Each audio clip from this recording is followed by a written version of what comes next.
Bismillahirrahmanirrahim. Assalamualaikum warahmatullahi wabarakatuh.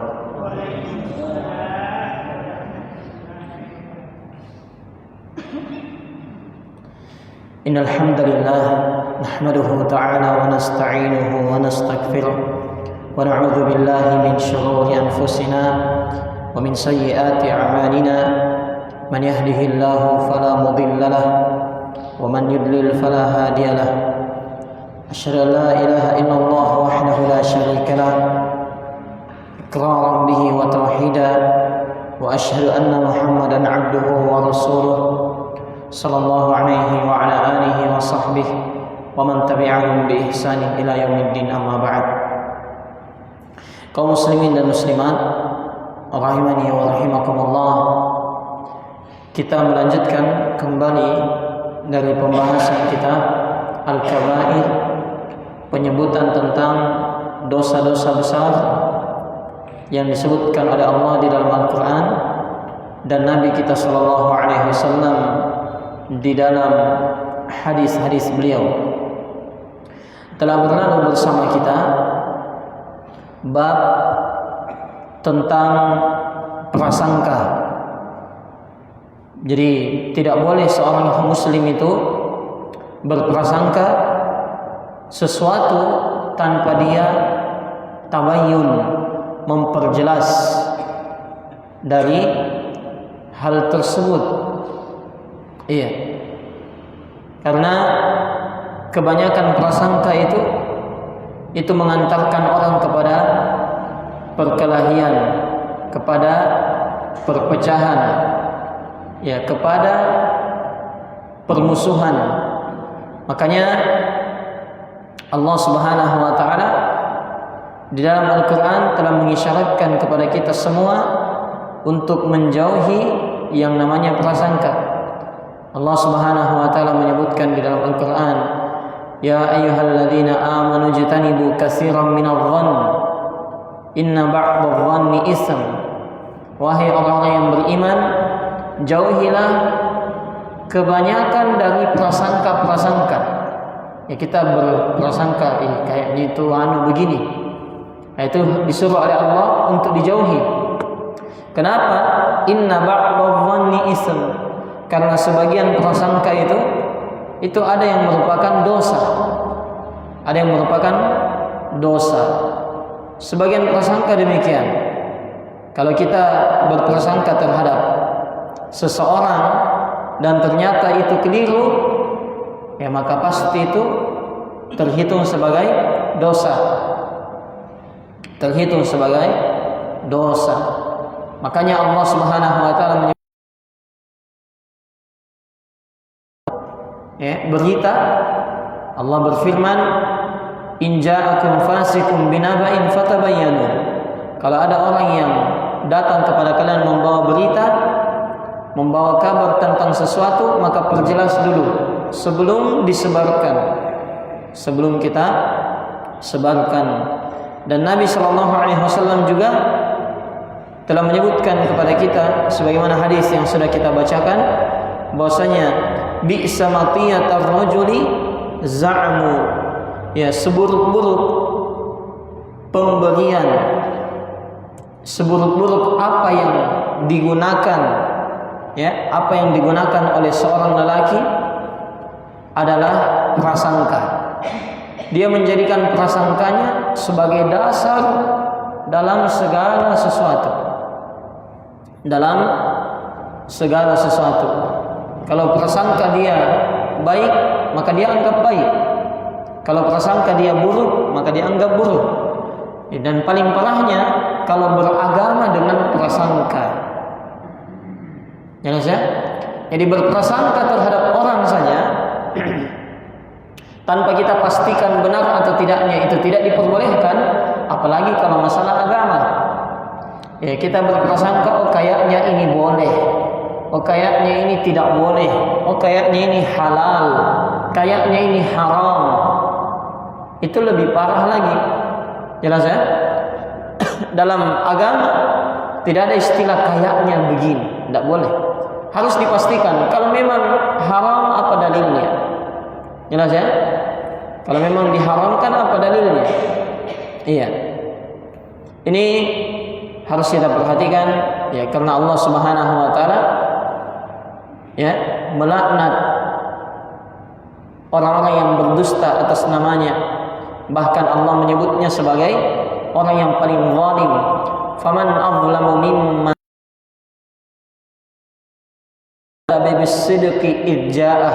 Siapakah orang yang lebih zalim dibandingkan orang yang mendustakan ya, orang yang berdusta atas nama Allah. Dia bersumpah berdusta atas nama Allah. Ya, dia berkata ini halal, ini haram, padahal tidak demikian. Demikian pula orang yang berdusta atas Nabi sallallahu alaihi wasallam. Iya. Karena Nabi sallallahu alaihi wasallam katakan, "Inna kadziban 'alayya laisa kakadzabin 'ala ahadin."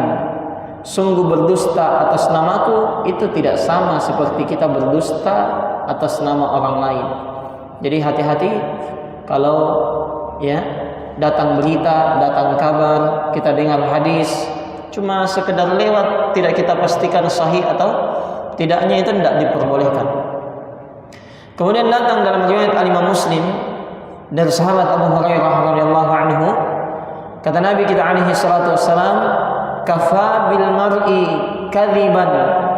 Cukuplah seorang itu dihitung sebagai pembohong, ya, orang itu akan dicatat sebagai pembohong, pendusta, kalau dia an yuhaddisa bi kulli ma sami'ah. Dia ceritakan semua yang dia dengar. Semua yang masuk di telinganya itu semua yang keluar dari mulutnya. Paham maksudnya? Mau benar, mau salah, pokoknya selama masuk di telinganya pasti nanti keluar dari mulutnya. Iya. Kenapa demikian? Ya karena orang-orang yang seperti ini dia tidak pahami bahwasanya apa yang dia dengarkan itu kadang ada hal-hal yang benar, tapi ada hal-hal juga yang tidak benar. Ada yang jujur, ada yang bohong. Jelas ya? Maka seorang kalau mendengarkan sesuatu, ya, jangan dia sebarkan kecuali dia pastikan bahwasanya itu benar. Makanya dijelaskan oleh Syekh Shalih Al-Fauzan, ya, seandainya seorang lelaki itu tidak berniat untuk berdusta, tapi dia sampaikan semua yang dia dengar, maka dia terhitung sebagai pendusta. Ya, li'anna ma yasma'uhu laisa bisidqin kullihi. Karena apapun yang dia dengar itu tidak semuanya benar. Apa yang kita dengar dari orang tidak semuanya benar. Fala yatahaddatsu illa bima tayaqqana min sidqihi. Maka janganlah seorang itu menyebarkan sesuatu kecuali dia sudah pastikan itu sudah benar. Ya, itu sudah benar. Kita dengar ustaz sampaikan hadis begini dan begitu. Ya, kadang kita dengar, ya kita paham, tapi ketika kita sampaikan ternyata keliru. Ada juga orang begitu. Ya, ada juga orang yang seperti itu. Sebagian juga ada yang mendengar dari guru, kadang dia catat, lain disampaikan gurunya, lain yang tercatat. Jelas ya?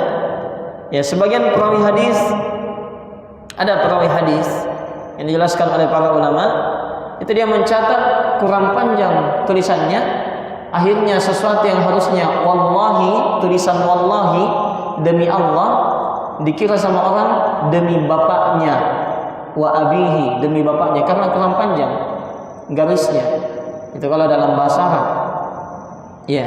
Kalau dalam bahasa Indonesia kadang kurang titiknya, kurang kurang katanya, atau kadang orang mendengar dia singkat-singkat tulisannya, akhirnya orang yang baca atau dia baca kembali salah paham terhadap apa yang dia tadinya sudah catat. Maka kata beliau, jangan kita mengucapkan sesuatu, menyebarkan sesuatu kecuali sudah kita pastikan benar atau tidaknya. Kemudian juga, ya, bahwasanya disebutkan oleh Syekh Shalal Al-Fauzan, Allah Subhanahu wa taala berfirman berkaitan dengan ayat di surah An-Nisa, ya ayyuhalladzina amanu idza darabtum fi sabilillahi fatabayyanu. Ya, wahai orang-orang yang beriman, wahai orang-orang yang beriman, idza darabtum, apabila kalian itu pergi berperang di jalan Allah, fatabayyanu, ya maka telitilah, ya harus tabayyun, harus diperjelas. Wala taqulu liman alqa ilaikumus salama lasta mu'mina. Kemudian kata Allah Subhanahu wa taala, dan janganlah kamu mengatakan kepada orang yang memberi salam kepadamu, ya ada orang datang memberi salam, kemudian kita balas, lasta mu'minan, kamu bukan orang yang beriman. Ya. Ini ayat ini disebutkan oleh Allah Subhanahu wa taala dalam segala hal. Seorang itu dia harus teliti betul, ya, sampai dalam berperang saja, dalam berperang itu diteliti. Jangan sampai yang kita perangi kita sangka dia hendak memusuhi Islam, padahal tidak. Pernah ada di zamannya Nabi Shallallahu Alaihi Wasallam, ya, seorang sahabat diutus oleh Nabi SAW untuk mengumpulkan zakat di negeri yang berbeda. Jadi Nabi SAW perintah satu sahabat untuk mengumpulkan zakat di negeri yang jauh, di negeri yang berbeda. Maka ketika sahabat ini di perjalanan, karena dia khawatir, ini karena mereka ini terlambat membayarnya, terlambat membawanya, ya, terlambat membawanya. Maka sahabat ini khawatir, jangan sampai ketika di sana dia malah dibunuh, kan?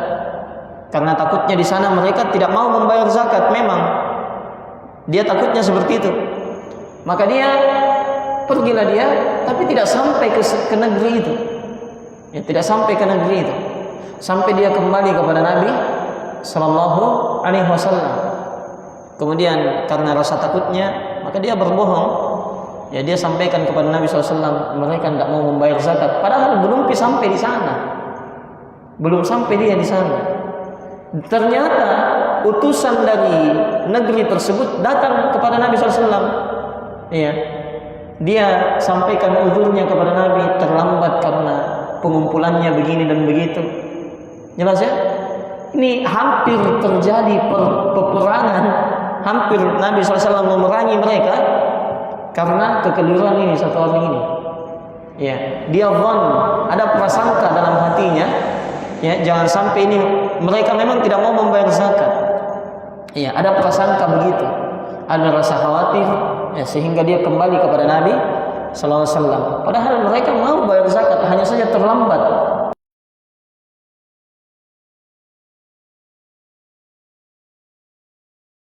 Bentuk, ya, bagaimana Allah sebutkan sebelum berperang saja itu perlu teliti betul, ya, teliti betul. Jangan sampai orang yang kita perangi kita sangka bukan orang yang beriman, padahal orang yang beriman. Baik. Maka ini yang disebutkan oleh Allah Subhanahu wa taala. Kemudian Syekh Shalal Al-Fauzan, beliau juga membawakan hadis Nabi sallallahu alaihi wasallam berkaitan dengan orang yang berbicara itu jangan semuanya dia sampaikan. Karena Nabi kita alaihi salatu wassalam bersabda dalam hadis Bukhari Muslim, "Man kana yu'minu billahi wal yawmil akhir falyakul khairan aw liyasmut."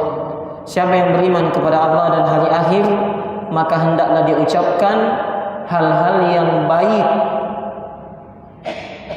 aw liyasmut, atau dia diam, atau diam.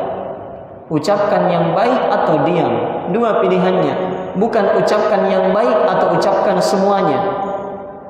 Bukan ucapkan semuanya atau diam, tapi ucapkan yang baik.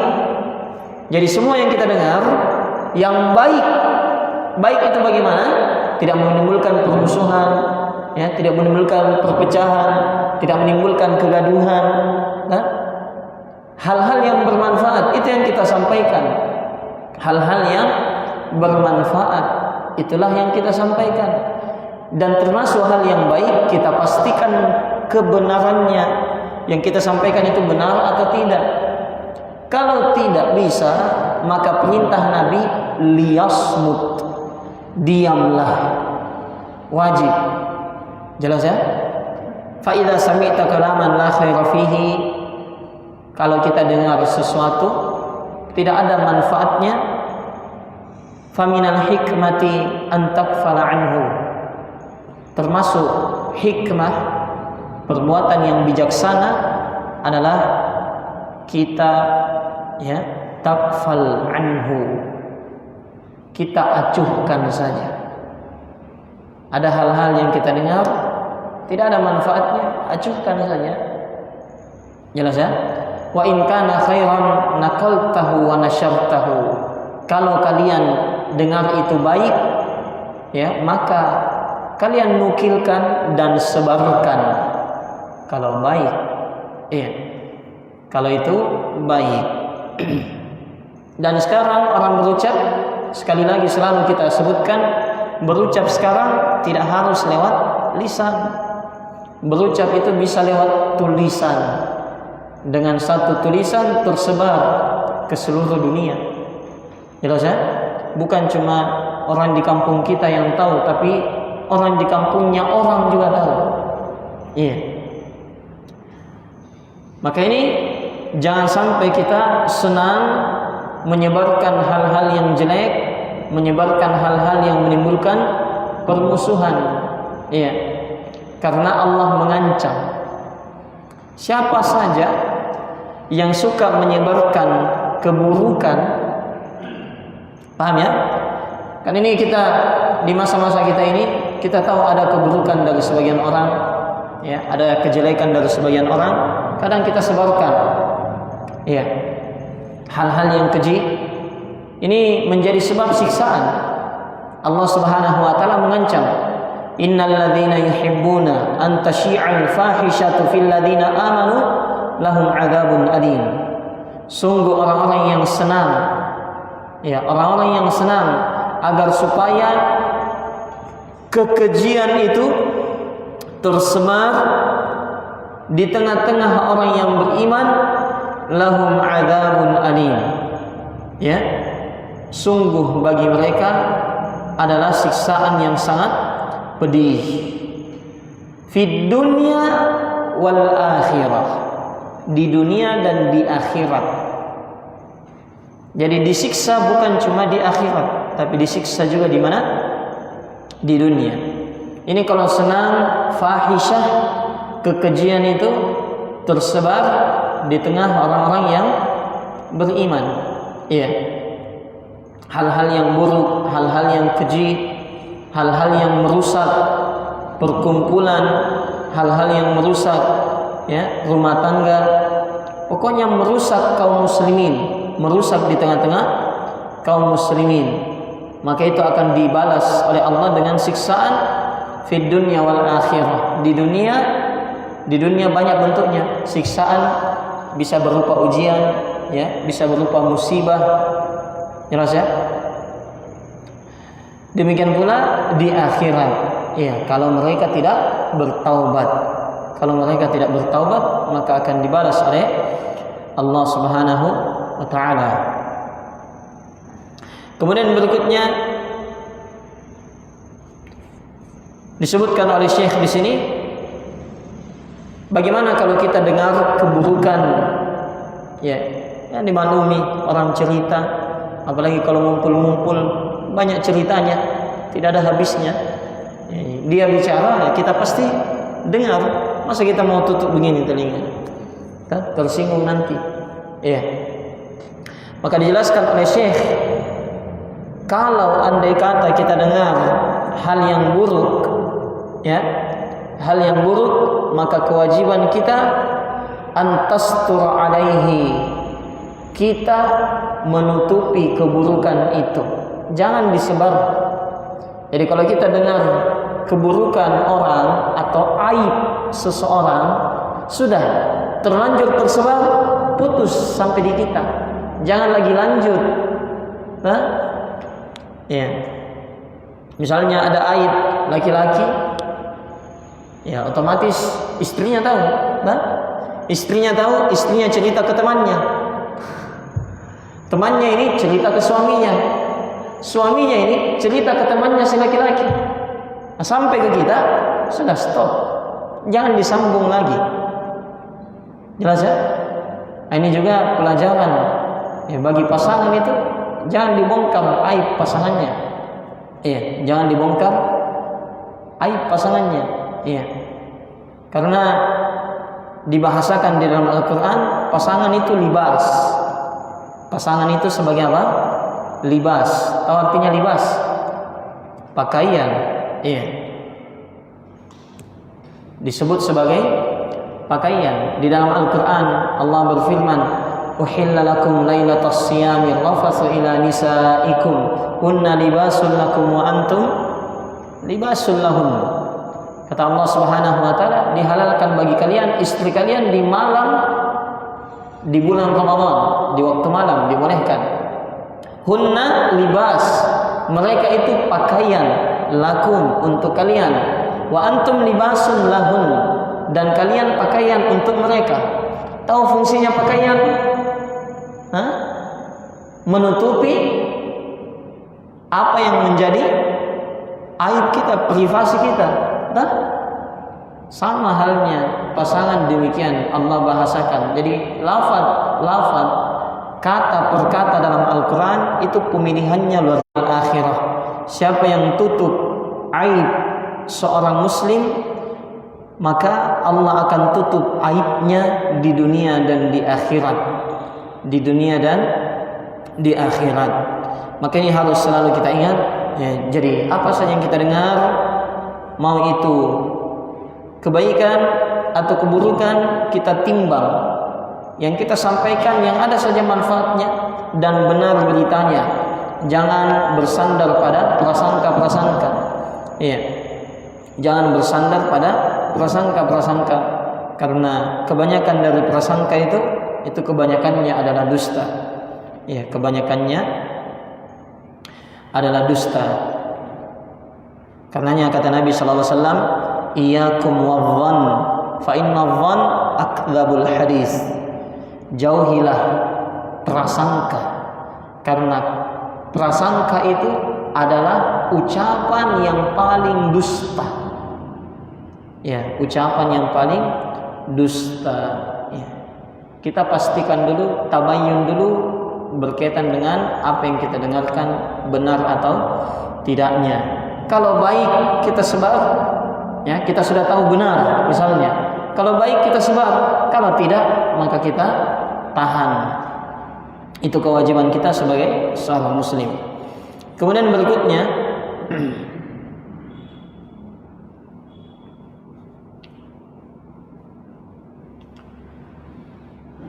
disebutkan oleh penulis di sini bab yang baru, kata beliau, babu ma jaa fil kadhibi wal mazh wa nahwihi. Bab tentang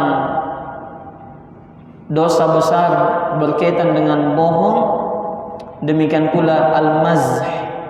Mazh itu ya mirip dengan bohong, tapi dia hiasi supaya orang percaya yang lain tapi maksudnya lain. Apa bahasa Arabnya? Kalasi. Hah? Kalasi. Nah, contoh misalnya istrinya tanya ngopi, misal istrinya tanya, dari mana? Oh, dari luar, ada orang saya temui, penting. Paham maksudnya? Nah, padahal sebenarnya apa? Jelas ini? Ini al-mazh namanya. Iya. Dia sebutkan sesuatu tapi bukan itu yang dipahami oleh orang sebenarnya. Ya, dan al-mazh juga bisa diartikan sebagai mengolok-olok, mencela. Iya, bisa juga diartikan sebagai mencela. Taib. Beliau membawakan dalil ayat dan hadis dari Nabi kita sallallahu alaihi wasallam. Kata beliau, Allah Subhanahu wa taala berfirman, qalu atattakhiduna huzwa qala a'udzu billahi an akuna minal jahilin. Iya. Ini di surah Al-Baqarah ketika kisah dari dari Nabi Musa ya. Ya, beliau berkata kepada kaumnya, wa idz qala Musa liqaumihi innallaha ya'murukum an tadhbahu baqarah. Musa berkata kepada kaumnya, Allah akan menyembelih sapi. Qalu, maka mereka berkata kepada Nabi Musa, atattakhiduna